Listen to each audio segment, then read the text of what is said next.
aspiraciones tan ansiadas, así, por el pueblo en la calle, por la gran patria socialista que tiene que preservar.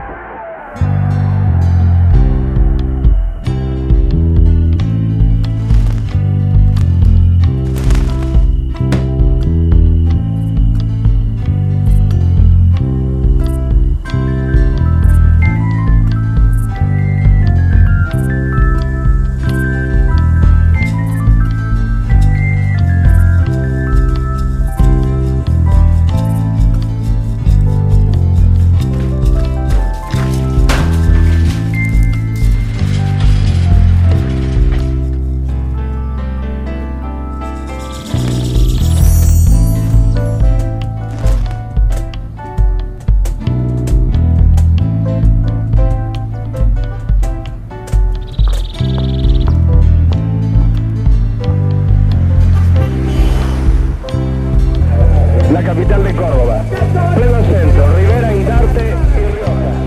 Aquí los obreros de la metalúrgica han hecho una barricada y han encendido fuego.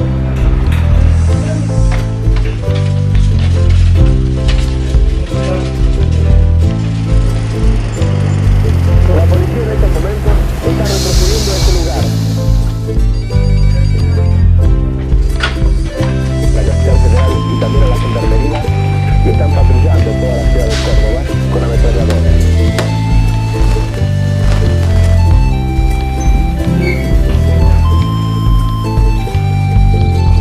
Se han expandido de tal modo sobre toda la ciudad de Córdoba que la policía, incluso con la ayuda de los camiones de la municipalidad, no da abasto para contrarrestar esta acción que estamos viendo. Levantar el canto de la esperanza que significa un nuevo día.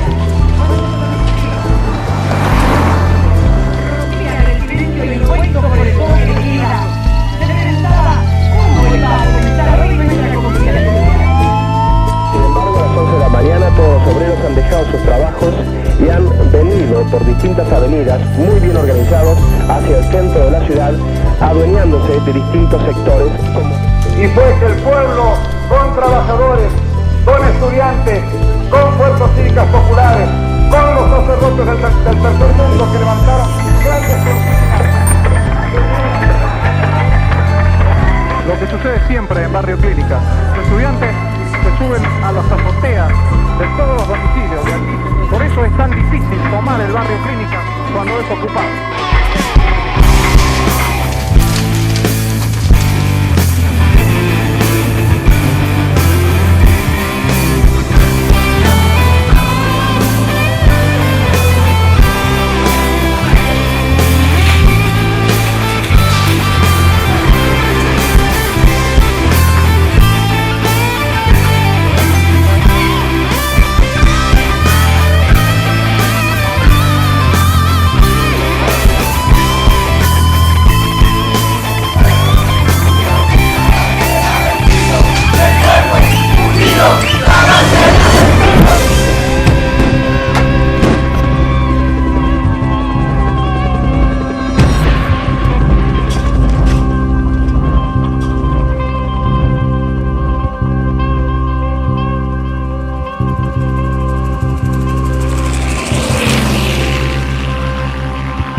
Él es Eduardo Daniel Bartoli, yo soy su esposa.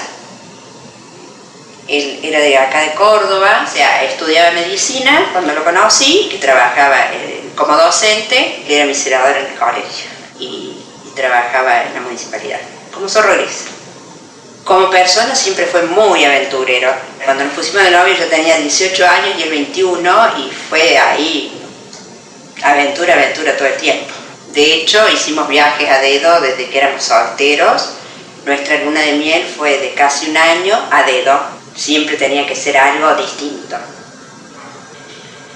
Era muy divertido vivir al lado de una persona así, pero también causaba algunos problemas. Cuando volvimos del viaje de luna de miel, ya habían empezado a surgir muchos movimientos secundarios y de la universidad y bueno, decidió comenzar a hacer algo de eso, que siempre actuó de acuerdo a sus convicciones, que quiso pelear sus últimas consecuencias, era muy capaz para lo que emprendía. Nos casamos y tuvimos 2 hijos, Juan Pablo y Daniel. Muy compañero, muy papá, muy de preocuparse por los hijos, por más que por ahí a los hijos les cueste entender la parte en que de alguna forma se sienten abandonados, ¿no? O sea, Juan Pablo tenía 2 años, tampoco era lo grande. Daniel tenía 5 meses cuando se lo llevan. Lo detuvieron 2 días después del golpe, estuvo preso teóricamente 30 días, en el cual lo sacaron en distintas oportunidades, lo torturaron y finalmente el 30 de abril lo mataron. Todo fue muy abrupto porque lo matan cuando tenía 29 años, desde los 21 que yo lo conocí.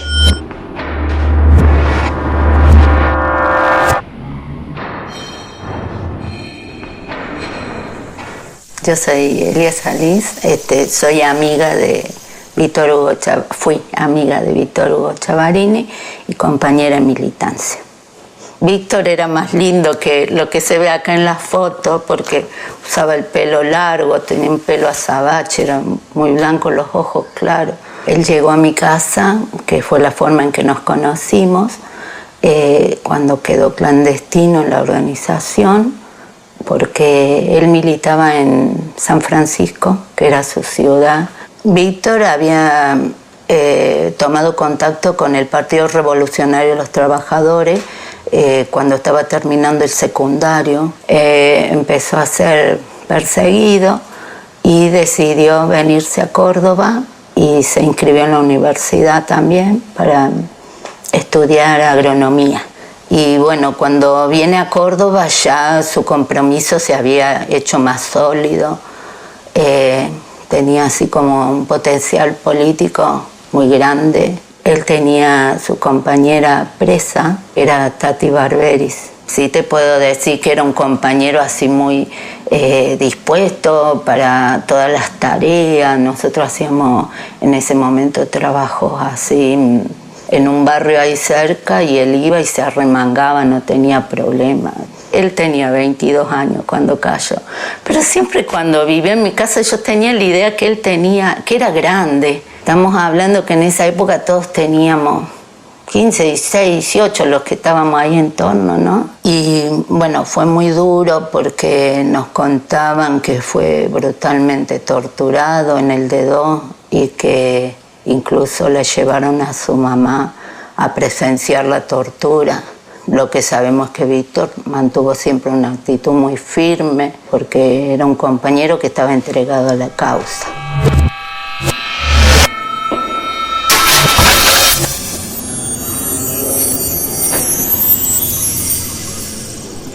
Mi nombre es Gastón Irasusta y soy hermano de María Eugenia Irasusta.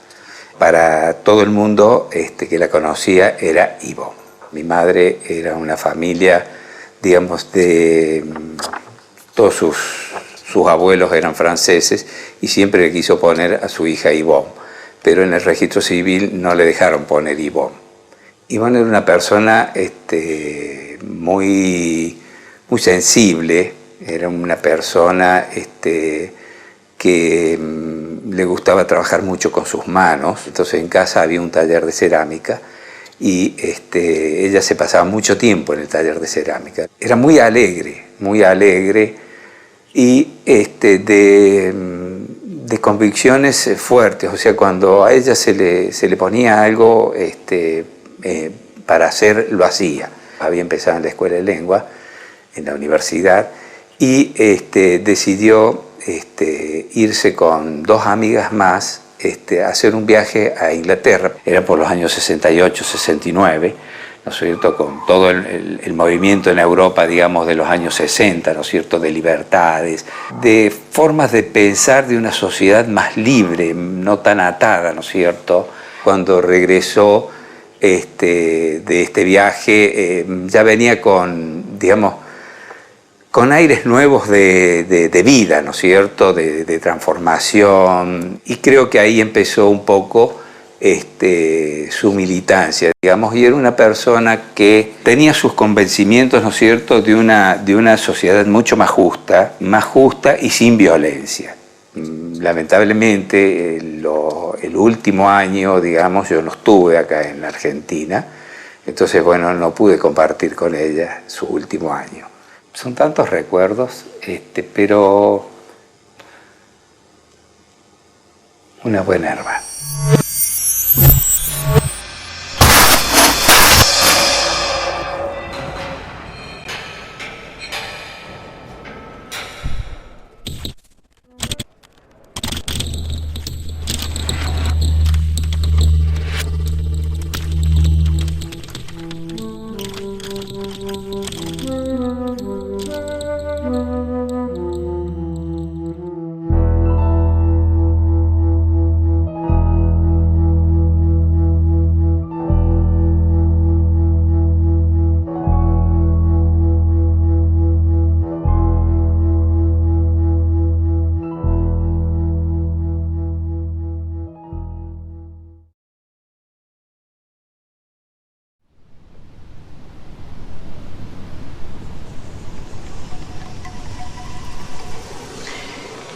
Diana Fidelman es mi prima hermana, casi una hermana.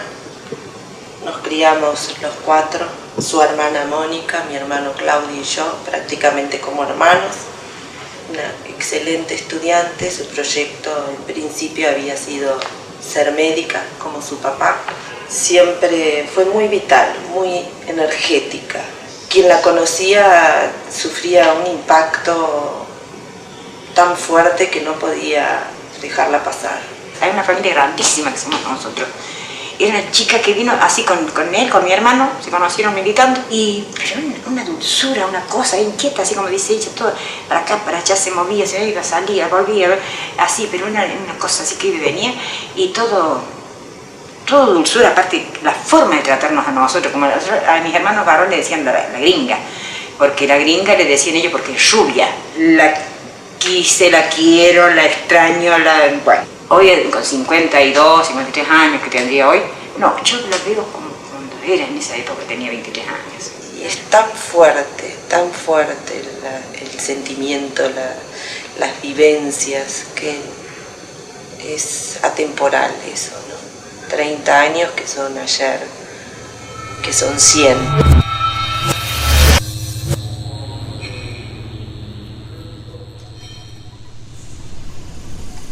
Él es Ricardo Alberto Yu.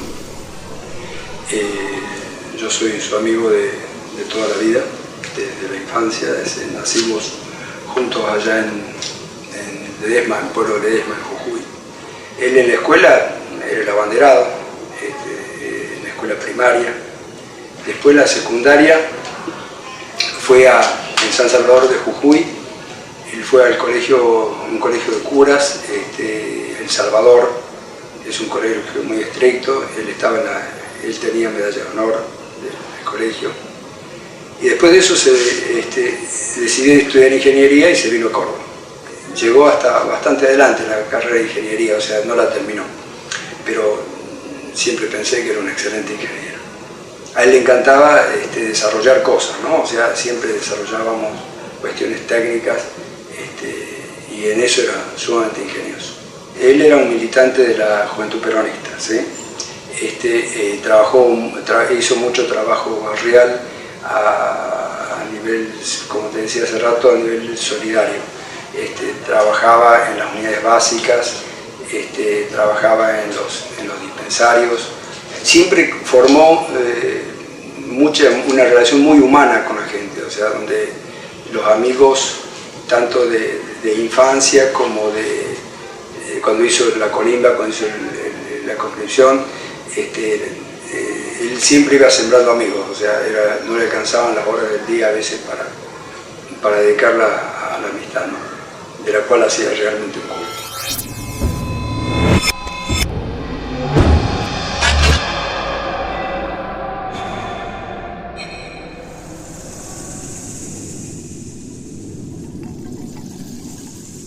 Bueno, yo soy María Clorinda Tresén de Verón. Soy la madre de Luis Ricardo Verón. Y ahora quiero recordarlo y contar en realidad lo bueno y generoso que fue. Fue un chico excepcional. Todo el mundo lo quería. Él era capaz de sacrificarse por cualquiera. Siempre estaba dispuesta a darle una mano. Y sus convicciones políticas eran muy firmes. Y estuvo dispuesto a todo. Estudiaba abogacía, después interrumpió sus estudios, y pues los vecinos lo querían, tenía muchos amigos, mucho tiempo pasó en Neuquén. Tuvimos la suerte, la ventaja, el honor de ser amigos de Monseñor de Nevares. Él trabajaba acá en el Banco de la Nación, acá que está frente a la Plaza San Martín.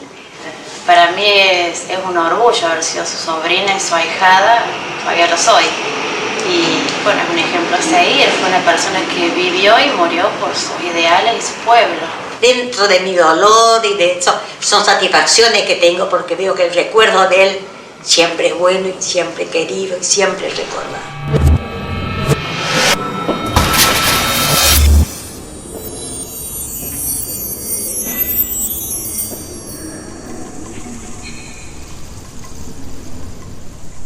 Yo soy Eduardo Antonio Esbaguza, el hermano mayor de José Alberto el Pato Esbaguza. Nosotros somos nacidos en Montemaíz. Era un tipo muy muy ligero, muy hábil para trabajar.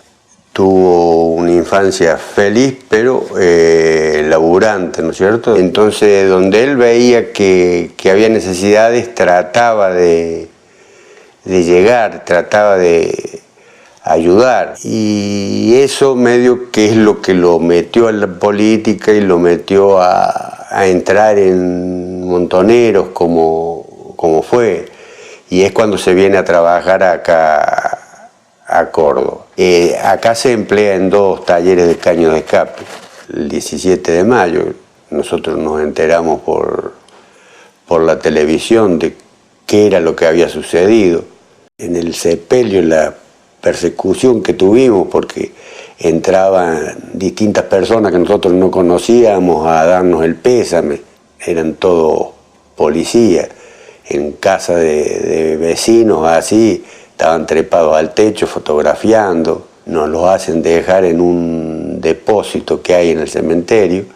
A los 2 días, 3 días, cuando conseguimos el nicho, vamos al cementerio y el encargado del cementerio dice: esperen un momentito porque tenemos que llamar a la policía. La policía lo había secuestrado o retirado del depósito y lo había llevado a un lugar secreto dentro del cementerio. Entonces, cuando nosotros fuimos a buscarlo para llevarlo al nicho que habíamos conseguido, vino la policía y nos lo entregó para llevarlo al lugar donde se encuentra ahora, ¿no es cierto?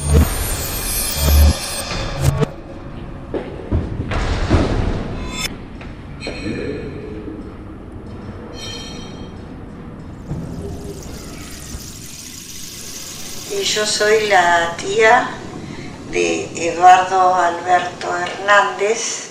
Eduardo nació en Chascomús, provincia de Buenos Aires. Mis 9 hijos y los 7 hijos de mi hermana siempre estábamos juntas, así que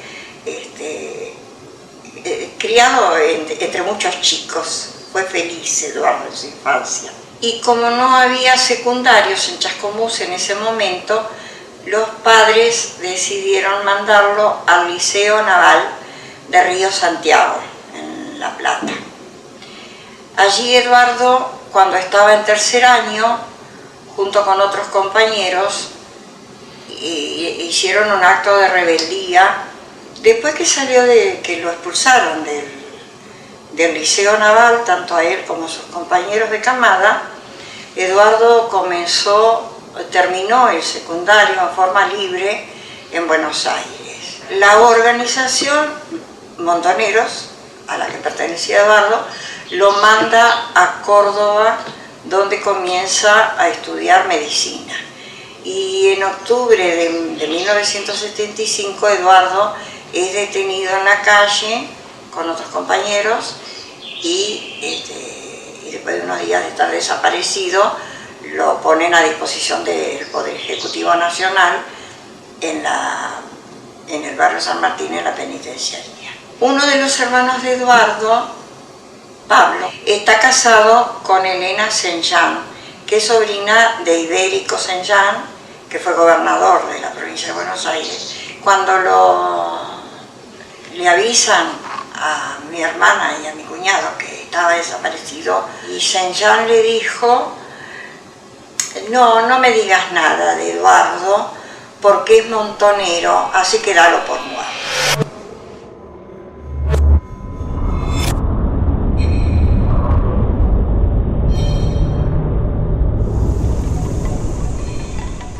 Mi papá, Miguel Ángel Mosé, era exseminarista, fue presidente de la Juventud Peronista, Regional 3, fue un compañero montonero.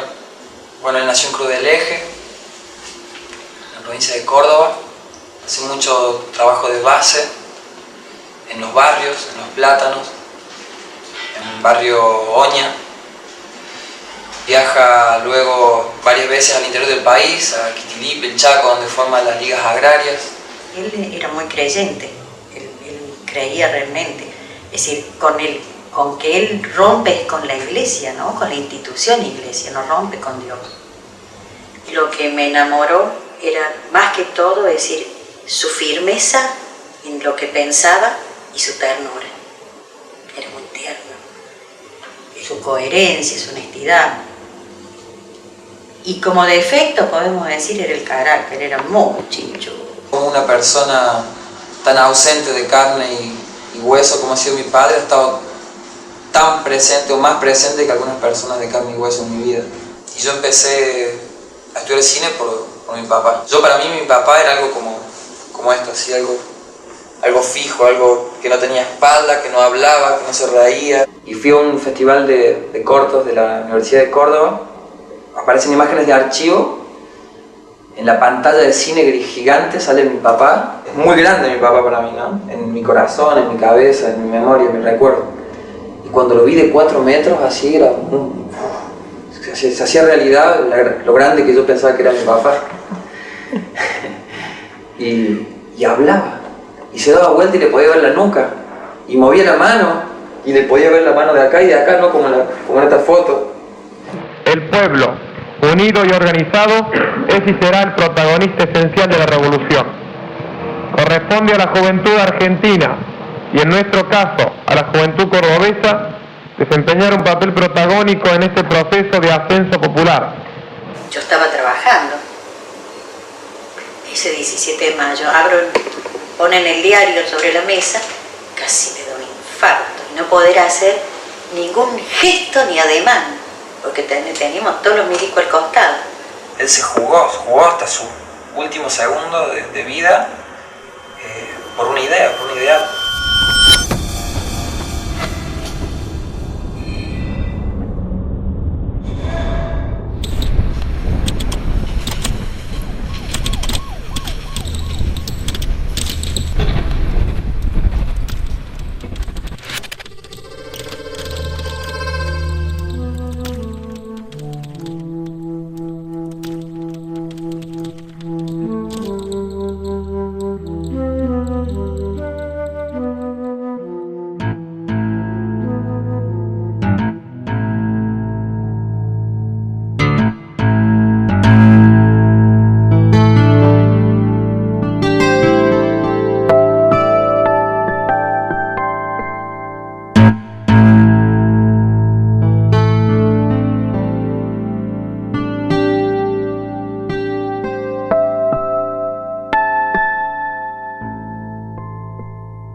Me llamo Rosa Alejandra Villada, soy la hermana menor de José Osvaldo Villada. Nuestra familia está constituida por 8 hermanos. Trabajó de los 8 años con una señora que vendía diarios, era canillita. Así que mi mamá los dejó porque él quería como colaborar con ella. Terminó el primario, hasta el 7º grado hizo. Pero así mismo pienso que si él hubiese tenido la oportunidad de seguir estudiando, lo hubiese hecho porque era muy inteligente. También le gustaba tomar sol, le gustaba sentarse afuera y tomar sol. Le gustaba el fútbol, era hincha de Belgrano. Así que él jugaba los fines de semana al fútbol y le gustaba, por lo que me encuentro mis hermanos, ir al baile. Él era muy amigo de sus amigos. Estaba soltero porque era tímido y no se animaba a declararse a la persona quizás que él quería. Yo recuerdo una vez que fue a la AAA a las casas, estaban revisando fotos y cosas de la casa y le decían, señora, dice, se van a quedar estos hombres, uno de alta jerarquía debe haber sido, se van a quedar estos hombres acá, así que denles de comer, le dijo. Ese día no teníamos nada para comer.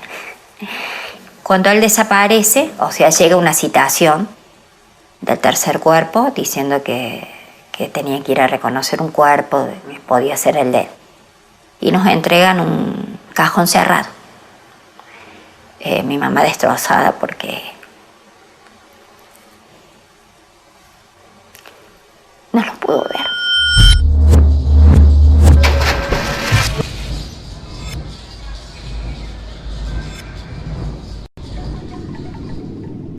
Yo me llamo Gustavo Tisera, con Carlos de Gandurria.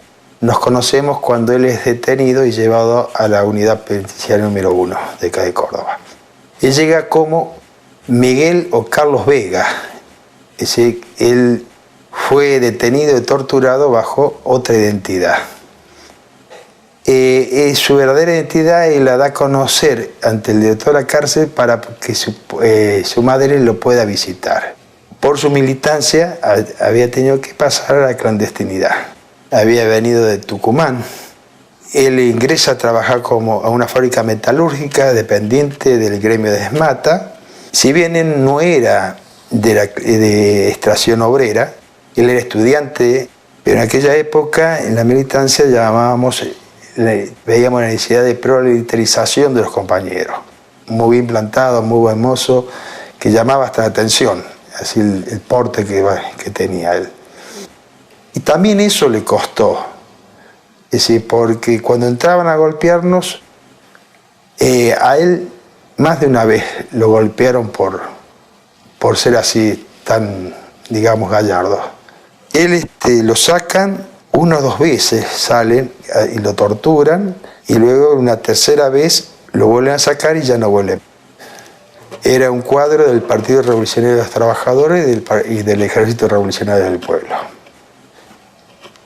Era un militante muy firme, con mucha convicción, entregado de cuerpo y alma a la lucha.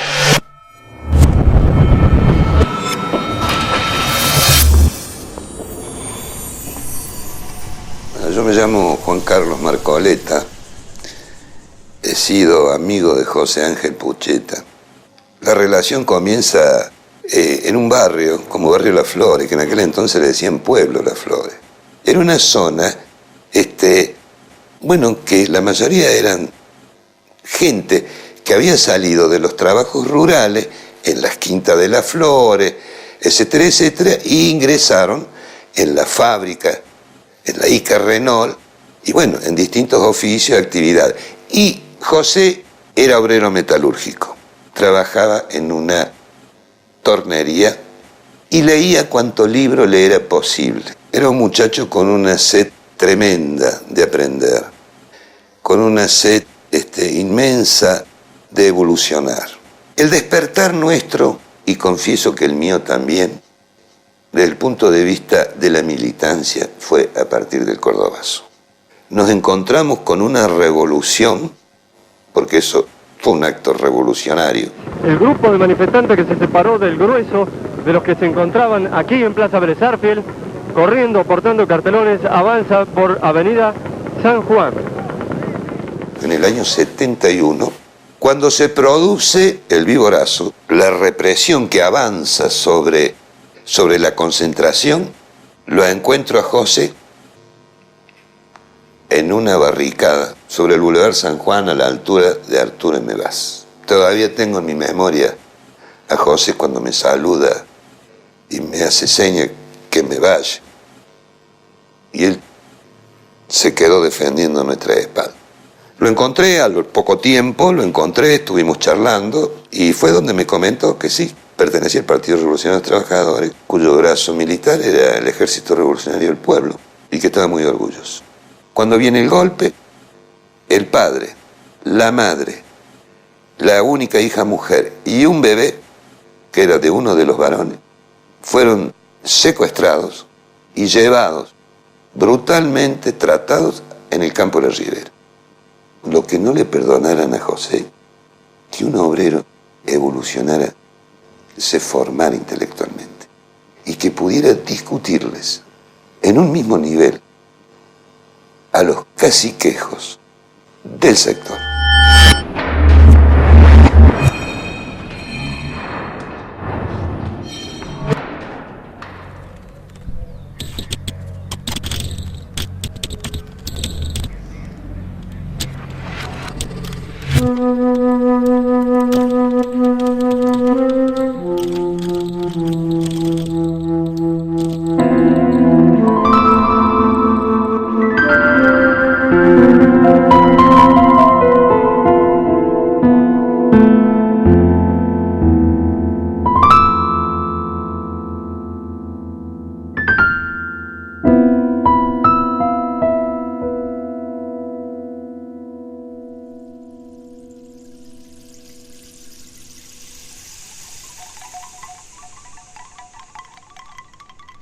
nombre es Agustina Maldonado.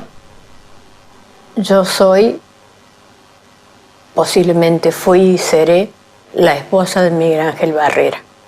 Miguel empezó a los 13 años la escuela en la fábrica militar de aviones y allí hizo su secundario y trabajó desde los 13 años hasta que nos detuvieron. Fue paracaidista durante muchos años porque dice que él sentía las alas de su libertad, las sentía ahí. Y cuando nos casamos nos fuimos a vivir cerca de Ciudad Universitaria, en Barrio Jardín vivía. Miguel fue para mí luz, vida, verdad, entereza, nobleza. Creo que no alcanza, no sé, en mi escaso vocabulario lo que podría llegar a decir de él no me alcanza. Lo que importa es, en última instancia, que él vivió, que él existió, que él pudo, de alguna manera, sentirse un pájaro y sentir la libertad. Y quizás la gente piense que uno reconstruye con lo mejor. Y yo creo que en la vida de Miguel, lo que él hizo en función de su libertad fue lo mejor. Ojalá que pueda alguien seguir su huella, tomar su palabra, seguir su ejemplo y valorar lo que él hizo.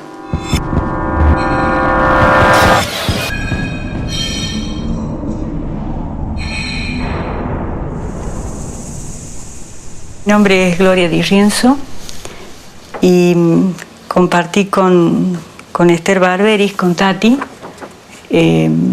los últimos meses de su vida. Fuimos compañeras de militancia, ambas militábamos en el Partido Revolucionario de los Trabajadores y pese a su juventud, porque tenía 19 años, en su vida en libertad, ella, además de la militancia, era estudiante de medicina.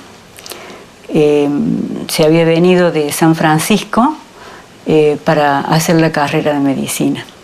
Con Tati fue muy poco lo que compartí, unos breves meses, pero bueno, son inolvidables. Allí pude valorarla, conocerla en su integridad como persona. Ella era muy alegre, muy activa, pero también asumía con mucha responsabilidad todas las tareas de organización y colectivas del pabellón que organizábamos allí en el penal desde la organización. El vínculo con los compañeros de militancia es un vínculo muy fuerte, que incluso creo que uno llega a conocer aspectos de las personas, de los compañeros y las compañeras que la familia no conoce. Comparte cosas de la vida y de la lucha que los familiares, por razones obvias, no lo pueden conocer. Entonces, ese vínculo es tan fuerte que perdura y trasciende aún la propia muerte, en este caso de Tati, ¿no?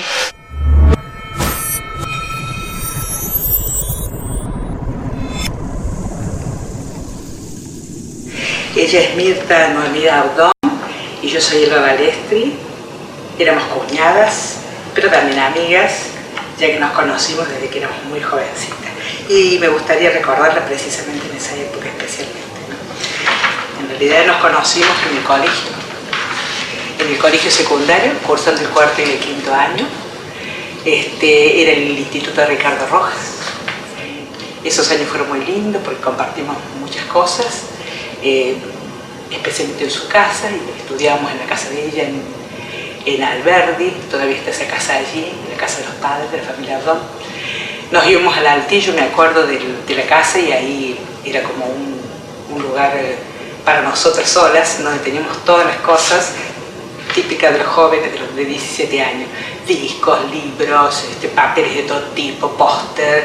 Decididamente cuando se inscribió en la Escuela de Arte y entró allí, no recuerdo exactamente qué año habrá sido, pero yo calculo que habrá sido 68 más o menos, 68, 69. No tuvo dudas, supo que ese era su lugar, lo que quería hacer. Al poco tiempo ella, en esos años mismos, también conoció al que fue después su marido, un tipo de relación de mucho compañerismo. También comenzó en esos años toda la inquietud política. En realidad había empezado antes, pero es como que maduró en ese tiempo. Para esa época yo ya estaba embarazada, ella es detenida, y en mayo del 75 también. Y en realidad cuando a veces en estos últimos tiempos la encuentro, me encuentro, compartimos momentos con mi sobrina, con Verónica, me sorprende reconocer en ella, ver en ella gestos y ocurrencias que son tan típicas de ella. Ella no la conoció a su mamá, no estuvo prácticamente con su mamá nada más que algunas semanas seguramente, y sin embargo la encuentro ahí.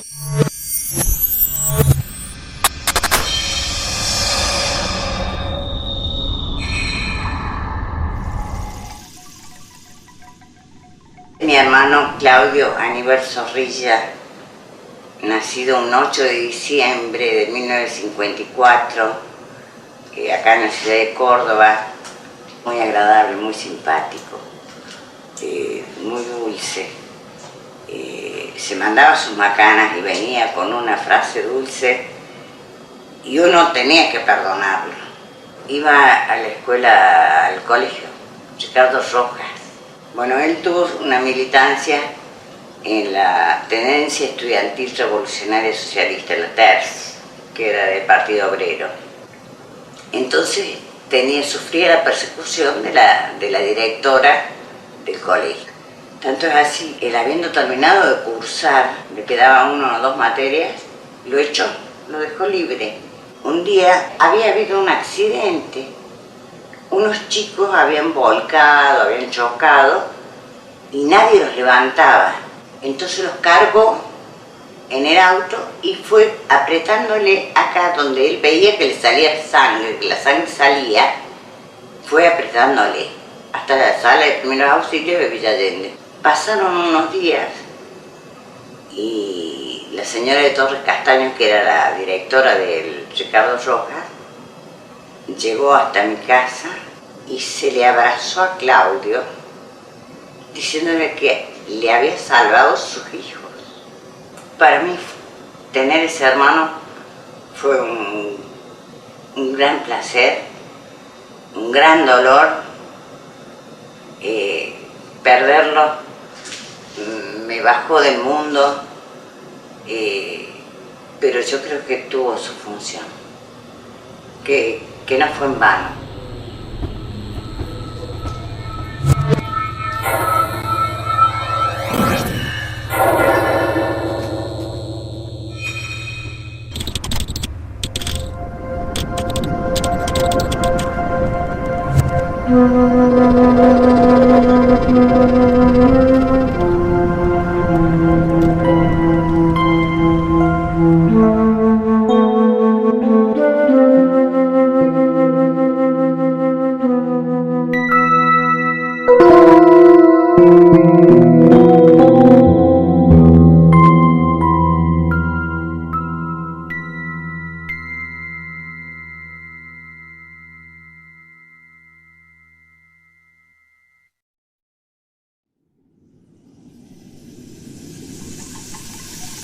Me llamo Miriam Funes y soy hermana de José Cristian Funes.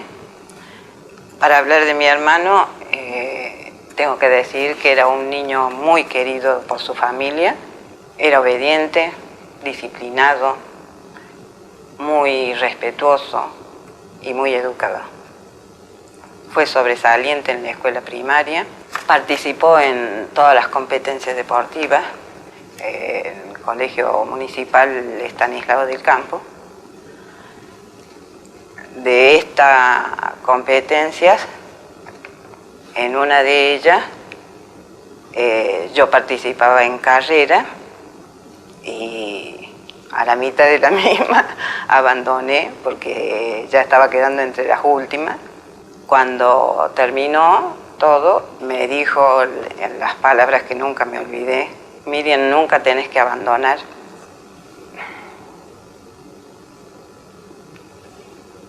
Siempre tenés que llegar hasta el final. En esa oportunidad, él tenía apenas 10 años.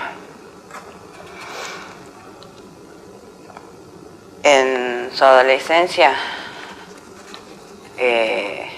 ingresó a la Escuela de Marina,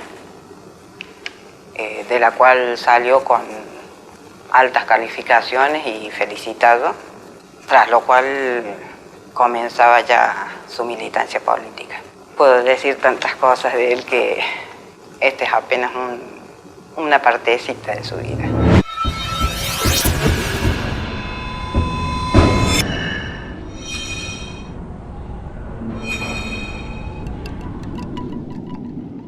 Yo soy Virginia Arquiola, tengo 33 años, soy hija de Marta del Carmen Rossetti y Emilio Arquiola.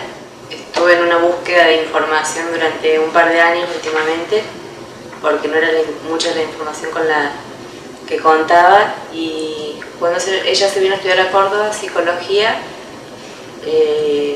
empieza a militar, calculo que todo relacionado a la universidad, pero no tengo bien el detalle de cuándo empezó a militar ni a causa de qué. Lo que sí sé es que conozco de antes es que era una persona muy solidaria, muy comprometida con la gente, con el ayudar al otro. Ella militaba en el PRT, estaba en Familiares y se ocupaba también de prensa y difusión.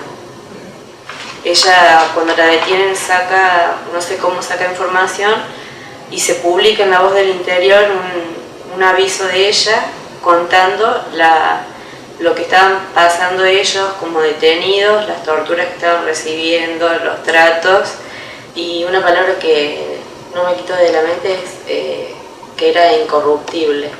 Su entereza que mantuvo siempre hasta el último momento, porque a ella la sacan una noche para fusilarla y vuelve a la celda, porque hubo creo que un desperfecto en un auto para trasladarla. Y bueno, que esa noche estuvieron toda la noche, ella les daba, alentaba y les daba coraje al resto.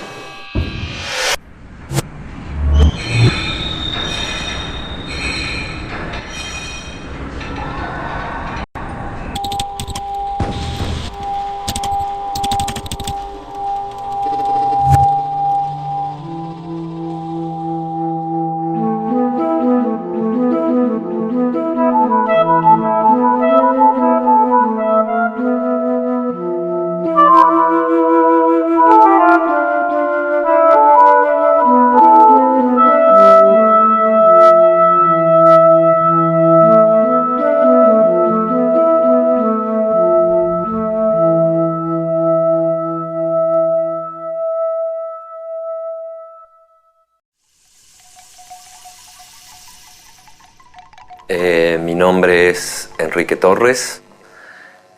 Conocí al Paco Bauducco en la facultad, en la Escuela de Ciencias de la Información, en el año 1973. Ya había cursado un par de años en la Facultad de Ingeniería, un compañero muy activo, políticamente muy activo, un profundo simpatizante de las ideas socialistas. Cuando yo lo conocí, el Paco ya era militante del Partido Revolucionario de los Trabajadores, fue un activo participante en lo que en ese momento fue una impronta nueva en el movimiento estudiantil cordobés, que fue la creación de los grupos de base. Un compañero que siempre tuvo criterios muy unitarios de la lucha, muy amplio. Le parecía que siempre insistía que no le gustaban las cosas chiquitas, pequeñas, que la pelea era muy grande y debíamos estar todos juntos, independientemente de las circunstancias políticas e ideológicas que nos pudieran dividir en ese momento. Si algo tengo que recuerdo de él, es su alegría, la facilidad con que trababa amistad. El Paco era muy de invitar a tomar mate, de juntarse, de ir a la peña los viernes a la noche cuando salíamos de la facultad. Tocaba muy lindo la guitarra, cantaba. Profundo simpatizante de la Revolución Cubana, del Che. Junto con eso, una calidad humana realmente indescriptible, que hacía que, insisto, que incluso opositores políticos, circunstanciales de la lucha estudiantil o de la lucha política, lo tuvieran también a él como un referente de la facultad, ¿no? Y en general los compañeros que peleamos en el 72-73 por la apertura de la facultad, todos coincidimos hoy en que si hay un símbolo de la lucha estudiantil, al menos en la Escuela de Ciencias de la Información, ese es Paco Bauduc.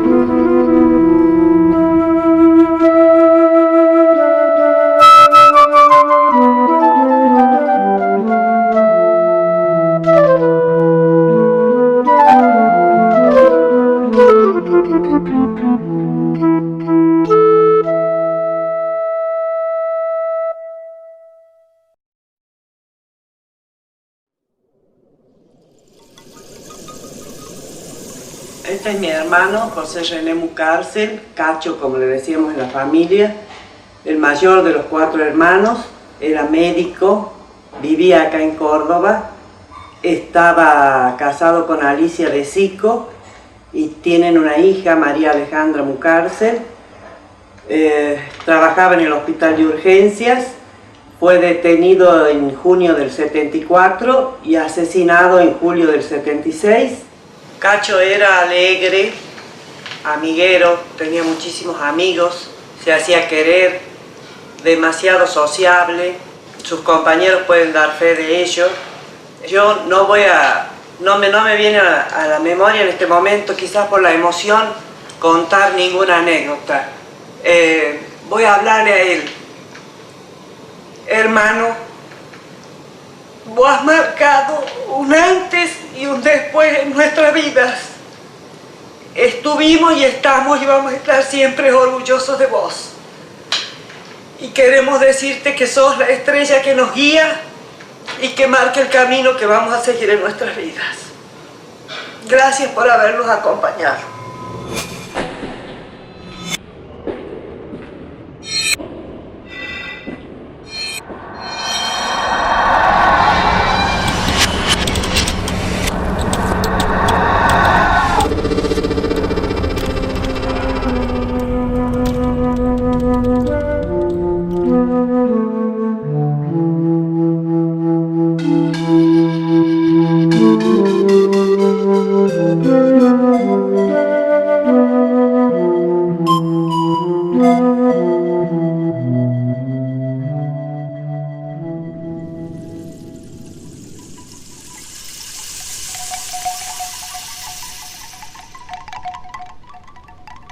Él es Gustavo Adolfo de Breuil, era mi hermano, mi nombre es Inés. Éramos de una familia de 6 integrantes, mis 2 padres y 4 hermanos. 3 varones, eran más chicos los varones y después yo. Durante la adolescencia fue un gran compañero para mí porque en realidad esta diferencia de edad que había me permitía tenerlo como referente, como la persona con quien siempre yo podía contar para que él me sacara dudas, me enseñara muchas cosas, el que intermediaba a veces para mis salidas, para posibilitar mis idas a bailar en esa época cuando éramos todos chicos. Y Gustavo empezó en una época abogacía, estudió un tiempo, después dejó, ingresó a estudiar ingeniería mecánica en la Universidad Tecnológica. No le dedicaba mucho tiempo al estudio, igual le iba bien, pero bueno, no era como mis otros hermanos que tenían notas bastante elevadas. A él le gustaba mucho salir, le gustaba mucho divertirse, era un tipo terriblemente sociable, tenía muchísimos amigos, era una persona que con las chicas también le iba muy bien porque era muy pintón. Era como esperable, digamos, que una persona como Gustavo pudiera de pronto participar en la militancia por la misma forma de ser que él tenía, ¿no? Era un tipo muy justo, siempre ha sido una persona de considerar mucho la necesidad del otro.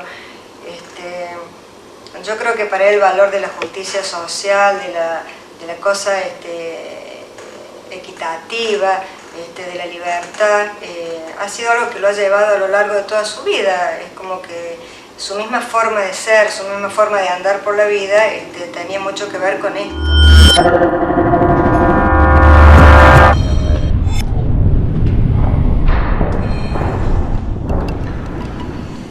Soy la hermana de Arnaldo Toranzo, me llamo Elda Lilia Toranzo, somos 8 hermanos, 3 estuvimos detenidos. Él iba al seminario de Jesús María, terminó su bachillerato, viajaba los viernes, salía del colegio, venía a casa y los domingos volvía de nuevo a hacer sus estudios. Su padrino era el obispo Pechón Marín. La gente lo quería muy mucho, enseguida nomás él le tomaba cariño a todo el mundo. Y bueno, y tenía muchas amistades, se hizo muy amigo del padre Layú, con quien después continúa en la capilla del barrio Talleres, trabajando con él, con el grupo de la juventud. Él participaba en la juventud peronista, siempre desde la cuna era peronista, porque mis padres eran peronistas. Él veía las injusticias y luchaba para que un mundo mejor, para que la vida sea distinta, porque a nosotros nos había tocado bastante difícil todo.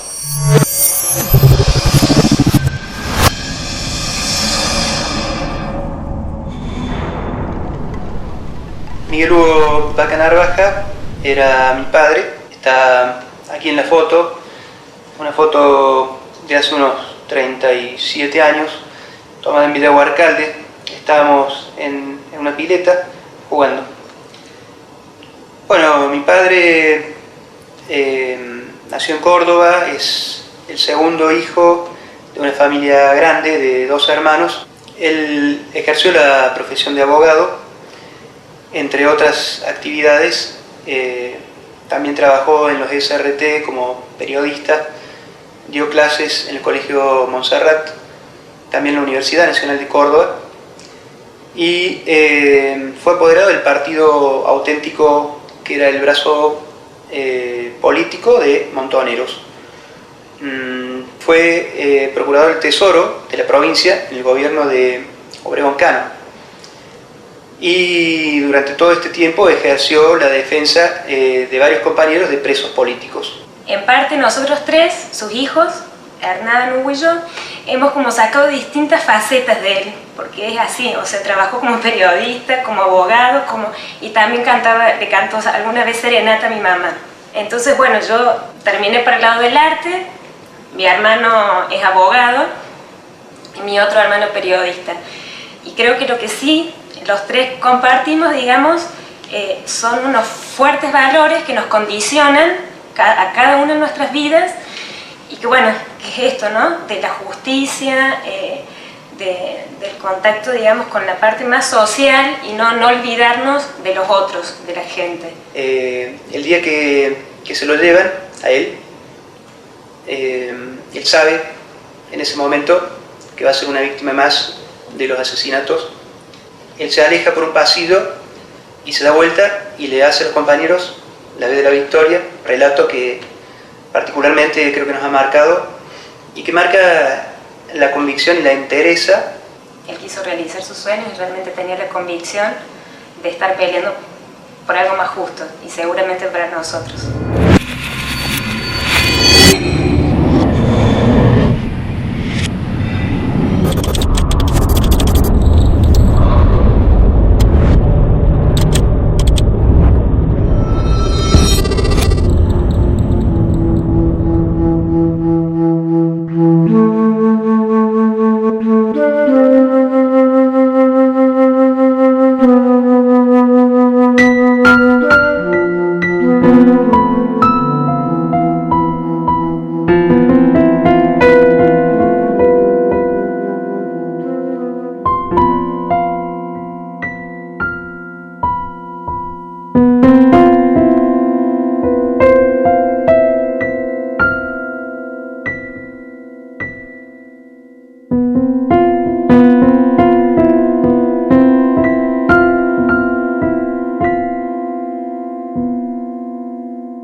Clara Teresa Aureli de López, mi nuera.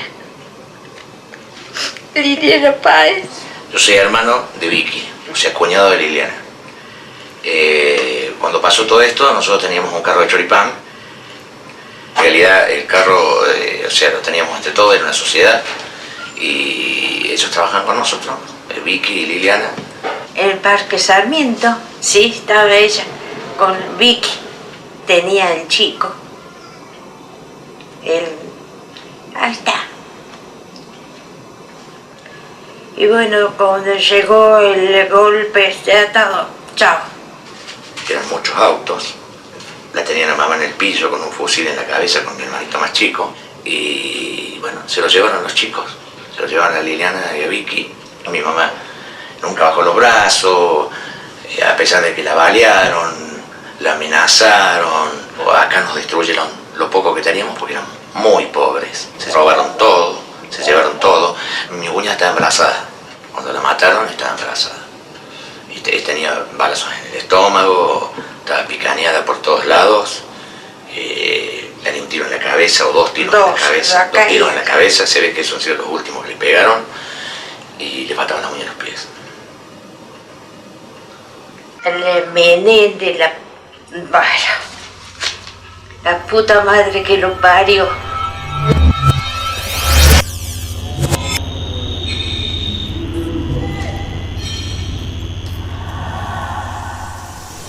Bueno, él es mi padre, Ricardo Daniel Tramontini. Nació en Capital Federal, se crió en Sintra, un pueblito a 20 kilómetros de Belleville. Yo soy Pedro, hermano de Ricardo, el fiaca para los amigos de Sintra, el pueblito donde nos criamos. Tengo que decirles que era un líder, ya desde chico. Él fue Boy Scout, inició este movimiento Boy Scout allí en Sintra, donde no existía. Después vino a Córdoba a estudiar, acá hizo su militancia en la ciudad de Córdoba. Acá la conoció a mi madre en el coro universitario, en el coro de arquitectura. Mi mamá tenía 21 años y mi papá 20. Esta junto con 3 fotos son las únicas imágenes que tengo de él, porque se llevaron todas las cosas de la casa. Estudiaba violonchelo, tocaba la guitarra. Siempre se encontraba rodeado de gente, de amigos, de gente de su edad y gente más grande que lo invitaban a participar de un asado y a llevar su guitarra y a cantar. Cantaba, dicen que muy hermoso, y estudiaba composición en la universidad, en la Escuela de Artes. Cantaba temas muy suaves. Y también hay un tema muy especial que no me lo olvidé nunca. Barco Quieto se llamaba, y dice así: no te vayas, te lo pido, de esta casa nuestra donde hemos vivido. Qué nostalgia te puede llevar si de la ventana no vemos el mar y afuera llora la ciudad, tanta soledad. Dice que era muy alto y que me parezco y que era muy tierno y que era una hermosa persona, y todos los que me hablan de él tienen recuerdos bellos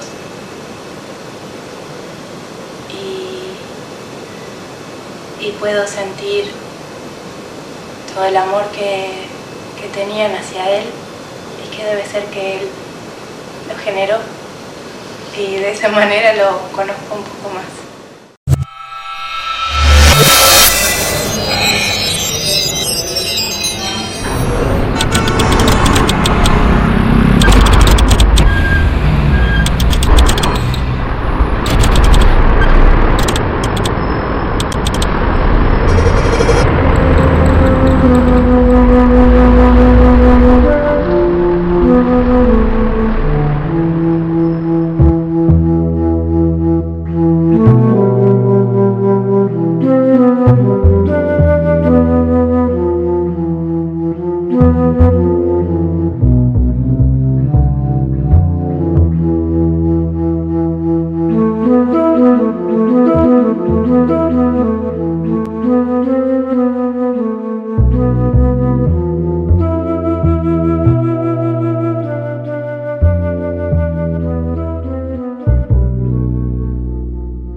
realidad no le gustaba que le dijeran Juana, pero era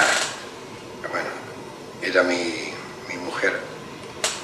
Ella vivía en Villa El Libertador, había nacido en Guasapampa, yo la cargaba siempre porque era un lugar que no sabemos si existe en el mapa, una familia muy pobre, que se vino a Córdoba, siendo ella muy chiquita. Era maestra allí en la escuelita San José Obrero y empezó a integrarse al movimiento parroquial, allí se sumó como catequista, siguió trabajando como maestra, tuvo mucha participación en el 73, ya militando en la Juventud Peronista, como coordinadora de área en el plan CREAR, que era el plan de alfabetización que se implementó con el gobierno de Cámpora. Cuando empezamos a gustarnos, como quien dice, yo tenía mis pruritos porque yo estaba estudiando para cura y los curas no se pueden casar ni estar de novio. Finalmente, yo diría que la que me encaró es ella. Y en las conversaciones sucesivas llegó un momento en el que yo le dije que, bueno, en realidad yo estaba militando ya políticamente y me parecía que no podía sumarla a una cuestión que no la habíamos conversado nunca. Y la respuesta de ella fue, ¿y si estás vos, por qué no puedo estar yo? Y bueno, y tenía más razón, de hecho, su rol como militante creo que era mejor el de ella que el mío.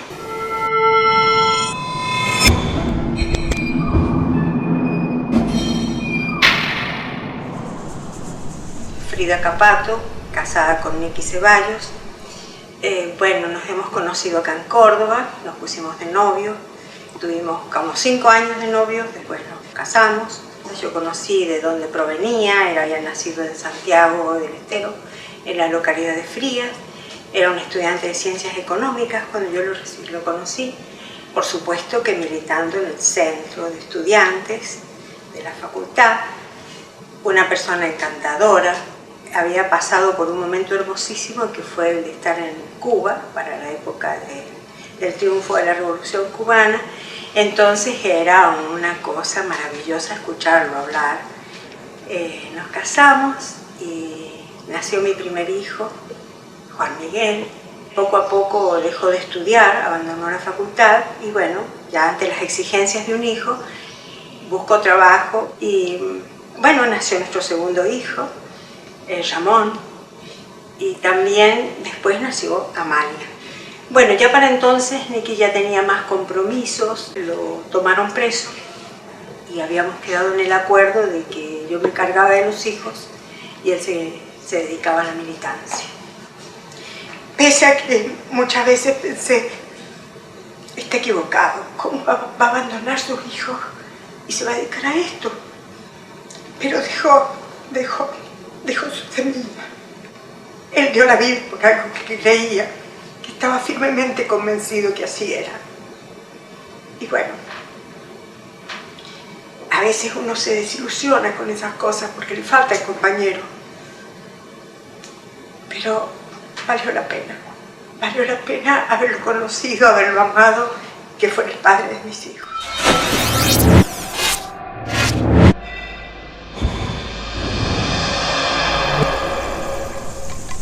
Este es Oscar Hugo Huber. Yo soy Carlos Alberto Huber. En ese tiempo él era empleado municipal y estaba a cargo del camping municipal de Santa Rosa de Calamuchita, lugar donde vivía también. Y le faltaba una semana para casarse. Fue una persona muy particular, muy querida en el pueblo. La principal característica, lo que más lo distinguía a él, era la cantidad de amigos que tenía. Pero no solamente tenía distintos grupos de amigos, sino que los aglutinaba. Era un gran bailarín. Recuerdo que siempre en los bailes, cuando él salía a bailar, la gente dejaba de bailar y le hacían la ronda, como se dice, para verlo a él solo. Hasta hizo docencia con esto, de manera totalmente gratuita con los niños de la localidad. Gran contador de cuentos, y bueno, como actor que era, porque le gustaba muchísimo el teatro, los cuentos los narraba a la perfección, ¿no es cierto? Tenía unas condiciones artísticas excepcionales. Él fue detenido en una confitería central, donde entró dos personas vestidas de civil y con ametralladora. Preguntaron en voz alta, ¿quién es Oscar Hugo Huber? Y él se levantó la mano y dijo, soy yo. Y se nos acompaña, por favor, y salió. Bueno, esa fue la última vez que lo vimos.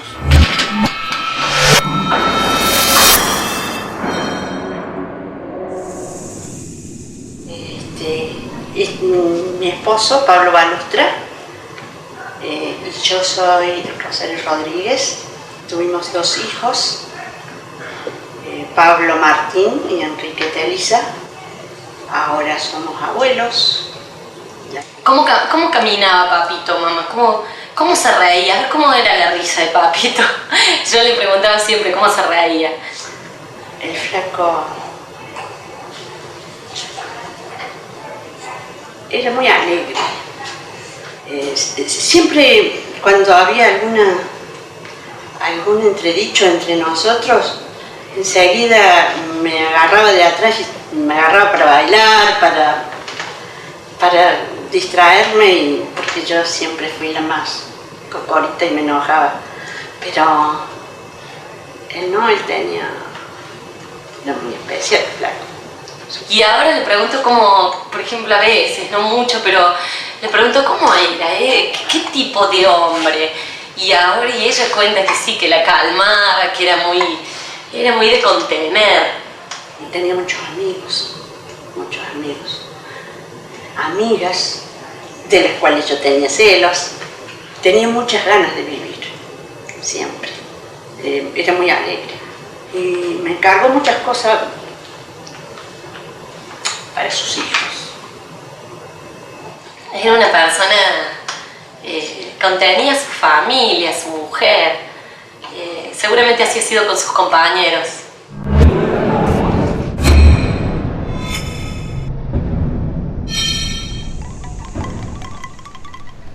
Él es Jorge Oscar García, mi padre. Falleció cuando tenía 27 años, lo mataron en un supuesto intento de fuga en la penitenciaría número 1. Bueno, era montonero y estaba estudiando medicina en ese entonces con el proyecto de irse a zonas carenciadas donde hacía falta como profesionales, y se jugó por lo que sentía, y me parece que eso es muy valioso, ¿no? Y entonces lo admiro mucho en ese punto. Y después también, no todo es así como admiración, me parece que uno de chico como que hay cosas que no entiende y que como que esa ausencia me pesaba mucho y como que me costaba perdonarlo, ¿no? Inclusive mucho tiempo es como que no, como que me costaba mucho acercarme a esta parte de mi historia, ¿no? Hay como que varios datos que tengo así como incompletos, entonces es como que difícil. Con mi abuela hablábamos mucho de mi viejo, pero cosas como más cotidianas de la vida de mi abuela con él, ¿no? Así como que le encantaban los animales, que dormía con la gata así a los pies de la cama, con el loro acá, ese tipo de cosas. Como que en el fondo lo que hago así, creo que se lo dedico a mi viejo, porque creo que es el que como depositó la semilla, depositó, no solamente me refiero a un espermatozoide, sino a toda una ideología, a toda una entrega, inclusive de amor y de desarraigo, de desprendimiento. Son un montón de cosas y que me hacen en un punto ser quien soy, ¿no?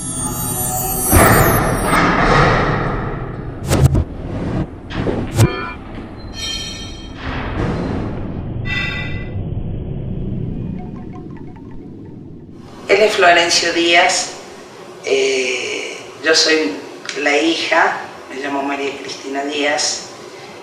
Él abrazó la militancia desde chico, peronista desde la cuna, siempre luchó por ayudar a aquellos que lo necesitaban. Trabajó en Fiat Matterfeld, allí hizo sus primeros pasos como dirigente gremial, fue secretario general de ese gremio por los años 70, Citrac-Citram, hasta que en el año 71 los dejaron cesantes y fueron perseguidos. Y en el año 73 él consigue trabajo en Vialidad Provincial, ya con el gobierno de Atilio López, y ahí inmediatamente reconocido por los compañeros como delegado y siempre en la lucha. Tengo el recuerdo de mi papá hablando en la Plaza Vélez Sarsfield. En aquel entonces él fue orador en uno de los actos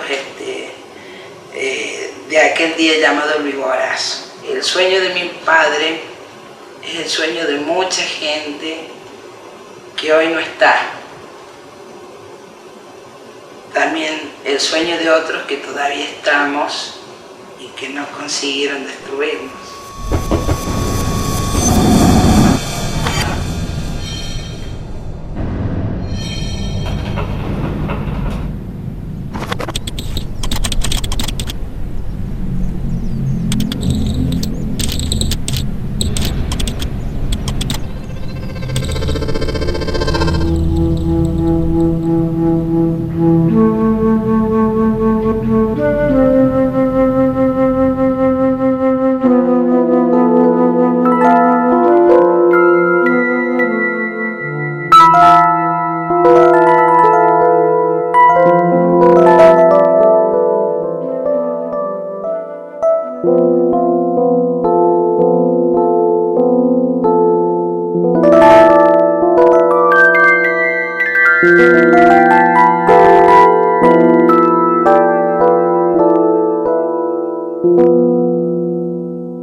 Osvaldo Sigfrido de Benedetti.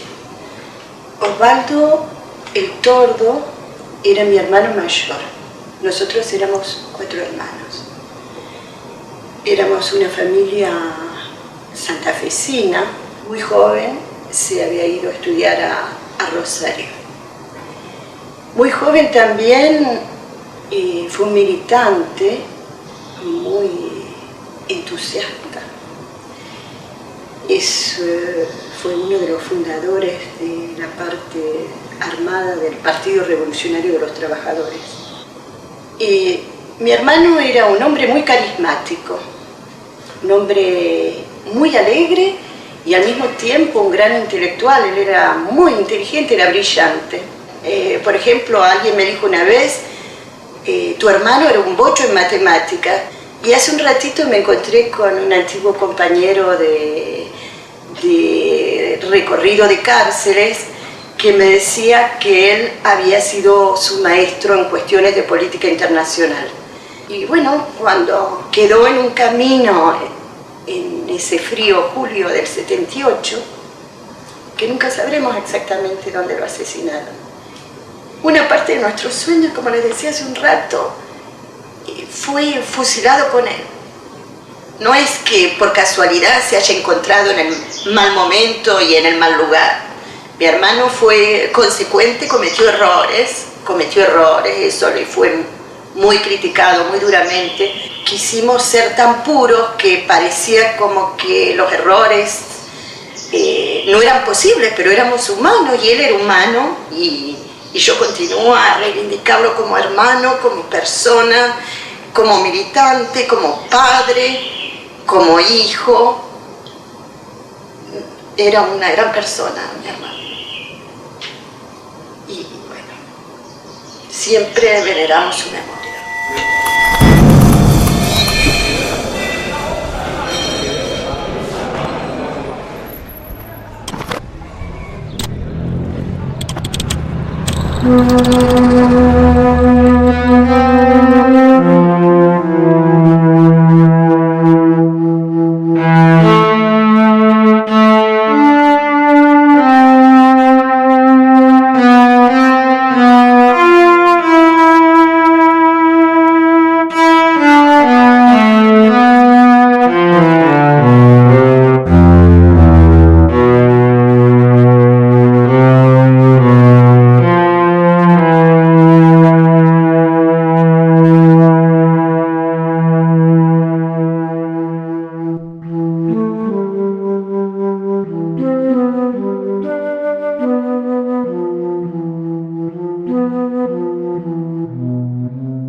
declarar a Jorge Rafael Videla, ya afiliado, penalmente responsable de los delitos de imposición de tormentos agravada por la condición de perseguido político de la víctima, 32 hechos en concurso real, homicidio calificado por alevosía y por el concurso de pluralidad de partícipes, tormento seguido de muerte, todo en concurso real, imponiendo alenta al carácter para su tratamiento penitenciario la pena de prisión perpetua e inhabilitación absoluta perpetua. En consecuencia, ordenar su inmediato alojamiento en una unidad carcelaria dependiente del Servicio Penitenciario Federal. Declarar a Luciano Benjamín Menéndez, ya afiliado, penalmente responsable de los delitos de privación ilegal de la libertad calificada por tratarse de un funcionario público, agravada por el uso de violencia, imposición de tormentos agravada por la condición de perseguido político de la víctima, homicidio calificado por alevosía y por el concurso de pluralidad de partícipes, tormentos seguido de muerte, lesiones graves calificadas, imponiendo alenta al carácter para su tratamiento penitenciario la pena de prisión perpetua e inhabilitación absoluta perpetua.